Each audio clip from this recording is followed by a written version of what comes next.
Bonjour, donc maintenant nous allons passer à la prise en main de MongoDB. Donc après avoir installé le système de base de données, nous allons cette fois-ci voir les commandes de base pour pouvoir ouvrir une base de données et ajouter des données dans cette base de données que nous allons créer.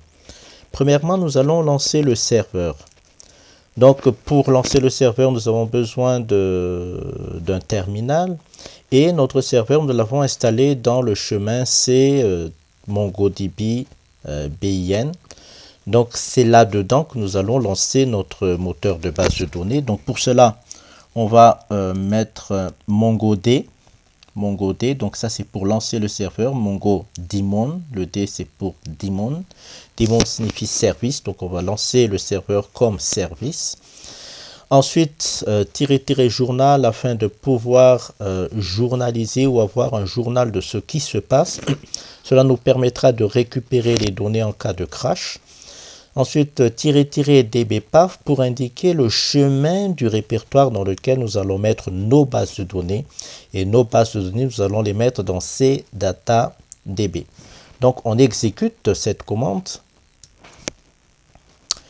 Et le système nous indique les différents détails d'exécution de MongoDB. Mais à la fin, le plus important, c'est ce port. Donc, on est exécuté sur le port 27017, dont nous n'allons pas utiliser ce port pour le moment. Mais plus tard, nous aurons besoin de ce numéro de port, surtout pour les réplications. Donc maintenant, nous allons lancer le client afin de pouvoir utiliser ce serveur MongoDB. Donc pour cela, nous allons ouvrir une nouvelle fenêtre de ligne de commande au terminal dans lequel nous allons nous remettre dans le chemin C MongoDB bin et on va juste lancer la commande Mongo. Voilà, j'exécute. Et vous voyez ici qu'on se retrouve sur un prompt. Donc c'est là qu'on va lancer les lignes de commande pour exécuter les différentes commandes qu'on va utiliser pour gérer notre base de données. Premièrement, nous allons lister les différentes bases de données existantes. Donc pour cela, nous allons faire show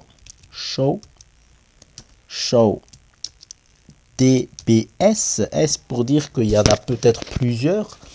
Même si vous n'avez qu'une seule base de données, vous faites toujours dbs pour lister tout ce qu'il y a. Donc, dans notre base de données, ici, on a la base de données locale et la base de données MyDB.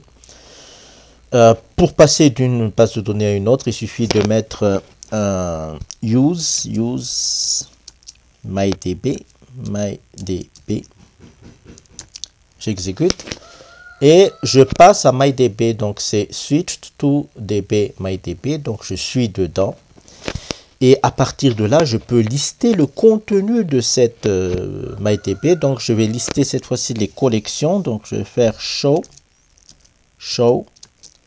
collections, toujours pluriel pour indiquer qu'on en a peut-être plusieurs.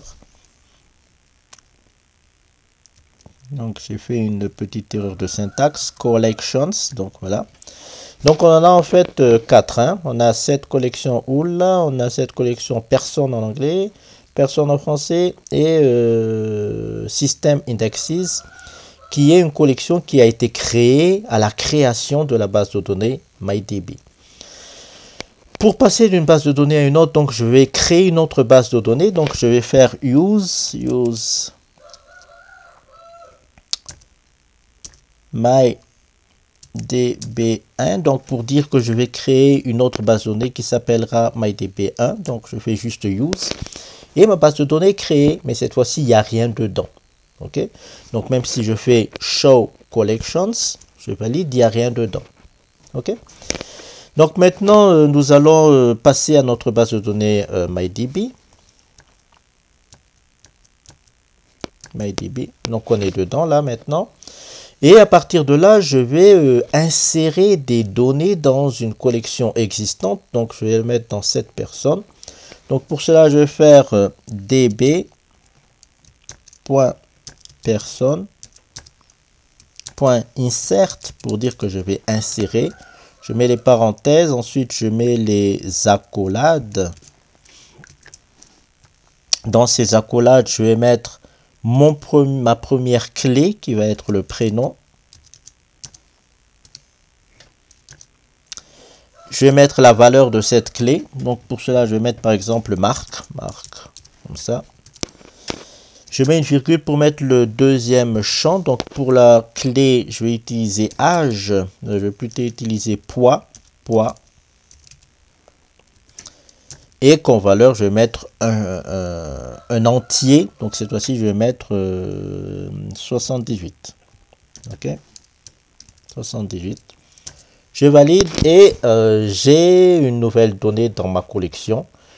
Pour afficher les données de cette collection, je vais faire db.person.find et je mets les parenthèses. Et vous voyez, voici la dernière information que j'ai insérée dans cette base de données. Personne, marque, poids, 78. Et voici les données que j'ai insérées avant. Pour afficher ça en plus joli, il suffit de mettre .prêt et on valide. OK. Pour quitter le terminal, il suffit de faire CTRL-C. Donc, je fais CTRL-C. J'ai quitté mon terminal. Et pour quitter ou arrêter le service MongoDB, il suffit d'aller dans la fenêtre d'exécution. Et on fait CTRL-C encore une fois. Et on a fermé notre base de données. Donc voilà pour la prise en main rapide. On se retrouve pour la prochaine fois pour plus d'approfondissement dans l'utilisation de MongoDB. Au revoir.